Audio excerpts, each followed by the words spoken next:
आहोत वसई विरार महानगरपालिकेजवळ विरार पश्चिम या भागामध्ये. खरं तर 2 दिवसापासून पालघर जिल्ह्याला रेड अलर्ट जाहीर केला होता आणि त्यामुळे पावसाचा जोर या भागामध्ये मुसळधार आपल्याला दिसत आहे. आणि आता आपण आहोत सध्या वसई विरार महानगरपालिकेच्या इमारतीसमोर आणि पूर्ण रस्त्यावर आपण बघू शकता गुडघ्यापर्यंत पाणी भरलेलं आहे. ही सध्याची परिस्थिती आहे. नागरिक या पाण्यातून वाट काढत आपल्या घराकडे रेल्वे स्टेशनकडे जाताना आपल्याला दिसत आहेत. अजूनही पाणी ओसरलं नाही. खरं तर कोणती सुव्यवस्था वसई विरार महानगरपालिका या ठिकाणी करत आहे असा प्रश्नचिन्ह खरं तर निर्माण होताना आपल्याला पाहायला मिळतं. पण अजूनही या मुख्य रस्त्यावर गुडघ्यापर्यंत पाणी साचलेलं आहे. आणि ही परिस्थिती फक्त या मुख्य रस्त्याची नसून जकात नाका, DG1, बुळिंज परिसर या सर्व परिसरामध्ये अशा ठिकाणी पाणी साचलेलं आपल्याला पाहायला मिळत आहे. मोठ्या प्रमाणात पाण्याचा साठा आहे. खरं तर नागरिकांच्या अनेक गाड्या या ठिकाणी बंद पडताना आपल्याला पाहायला मिळत आहेत.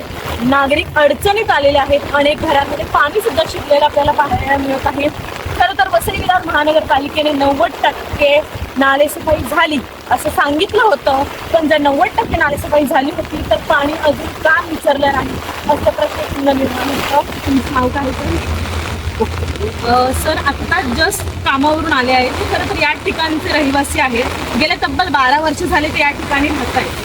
खरं तर यावर्षी पाऊस हा उशिरा झाला आहे. पण ही परिस्थिती यावर्षीचीच आहे की दरवर्षी अशीच परिस्थिती असते? दरवर्षी अशीच परिस्थिती असते. जर 2-4 तास कंटिन्यू पाऊस आला ना तर अशीच परिस्थिती असते. आणि इथे ड्रेनेज सिस्टमचा प्रॉब्लेम असल्यामुळे हे प्रत्येक वर्षी आम्हाला पाहावं लागतं आणि प्रत्येक वर्षी आम्हाला पाणी.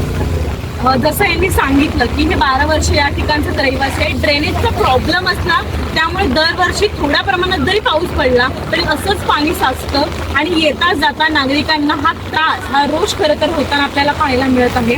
मी कृती भोसले, जनतेचा लोकमानस, विरार पश्चिम.